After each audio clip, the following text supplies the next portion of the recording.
Hi friends, welcome to our channel Varalakshmi blogs. మీరు చూస్తున్నది మే అవోప వాసవి శ్రీ కోలాట బృందం తరపున రథసప్తమి రోజు తిరుమలలో కోలాటం చేయడానికి మా గ్రూప్ బయలుదేరే దృశ్యం. అందరినీ చూడండి, ఎంత ఆనందంగా ఉన్నారో ఒక్కొక్కరు కూడా. అవోపా ప్రెసిడెంట్ పద్మనాభయ్య గారు, ట్రెజరర్ జేమ్స్ సురేష్ బాబు గారు వ్యాన్కు పూజ చేస్తున్నారు. ఇక్కడ మీకు ఒక విషయం చెప్పాలండి. ఎందుకంటే ప్రతి సంవత్సరము 10 రోజుల ముందుగానే కోలాటం వేయడానికి అనుమతులు వచ్చేవి. ఈసారి మాత్రం కొన్ని కారణాల వలన ముందు రోజు రాత్రి 11 గంటలప్పుడు మాకు రావడం జరిగింది. అయితే అప్పటికప్పుడు 2 వెహికల్స్ మాట్లాడుకొని దాదాపు 30 మందిని కోలాటం ప్రదర్శన చేయడానికి బయలుదేరడం జరిగింది. పూజ చేస్తున్నారండి. మా బృందం సభ్యులందరూ కూడా చాలా ఆనందంగా ఉన్నారు. ఎందుకంటే ప్రొద్దుటూరు మొత్తానికి మా ఒక్క గ్రూప్కే రథసప్తమికి తిరుమలలో కోలాటం చేయడానికి అవకాశం వచ్చింది. దాదాపు సమయము 10:30-11 అయిందండి. అప్పుడు వ్యాన్కు పూజ చేసి అందరము బయలుదేరడానికి సిద్ధమయ్యాము.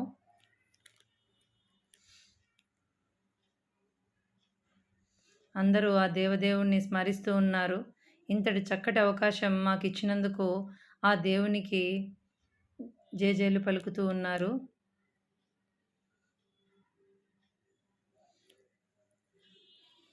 అందరూ సంతోషంగా గ్రూప్ ఫొటోస్ తీసుకుంటున్నారు చూడండి.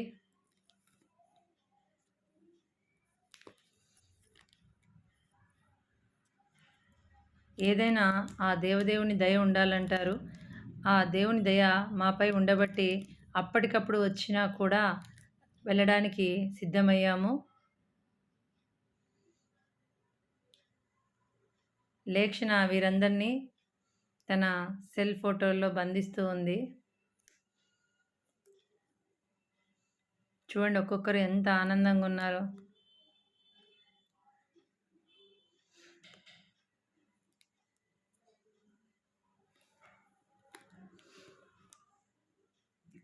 అందరూ వ్యాన్ ఎక్కేశారండి. వ్యాన్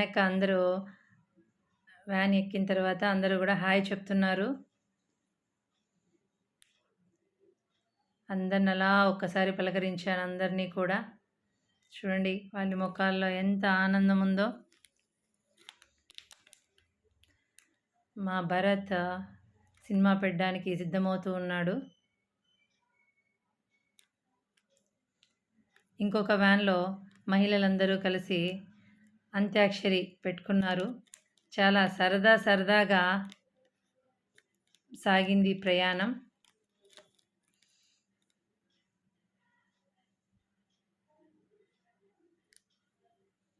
వెళ్ళేటప్పుడు దేవుని కడపలో దిగి అక్కడ వెంకటేశ్వర స్వామిని దర్శించుకొని అక్కడ కూడా కోలాటం చేయడం జరిగింది. మరలా మార్గమధ్యంలో ఒంటిమిట్ట శ్రీ కోదండరామ స్వామివారిని కూడా దర్శించుకొని స్వామివారి ఎదుట కోలాటం చేయడం జరిగింది.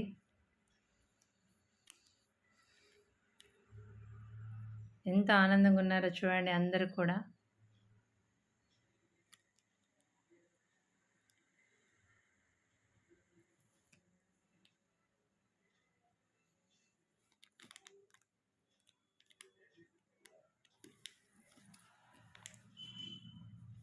దాదాపు 1 గంట సేపు అంత్యాక్షరి పెట్టుకున్నాము.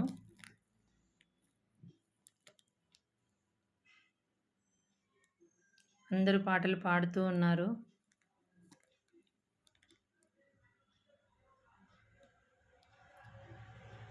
పద్మావతక్క ఒక్కటే నవ్వుతూ ఉంది. తర్వాత గోవిందనామాలు కూడా చెప్పడం జరిగింది.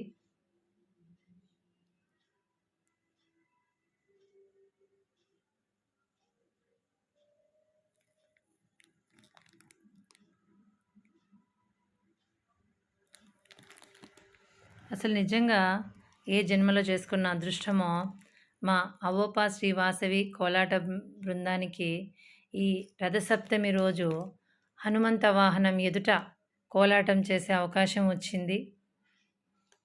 ఇది ఎప్పటికీ కూడా మా జీవితాల్లో మర్చిపోలేని రోజు.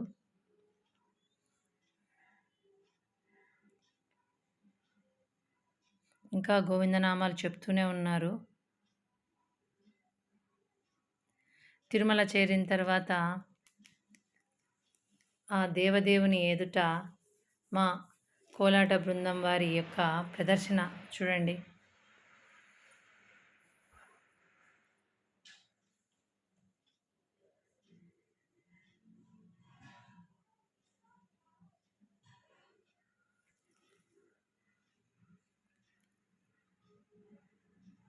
అశేష జనవాహిని. ఆ దేవదేవుడు వస్తూ ఉండగా అందరూ తన్మయులై చూస్తున్నారు. ఇక్కడ ఒక విషయం చెప్పాలండి. మా కోలాట బృందంతో పాటు వెంకటేశ్వర స్వామి వేషధారణతో పద్మావతి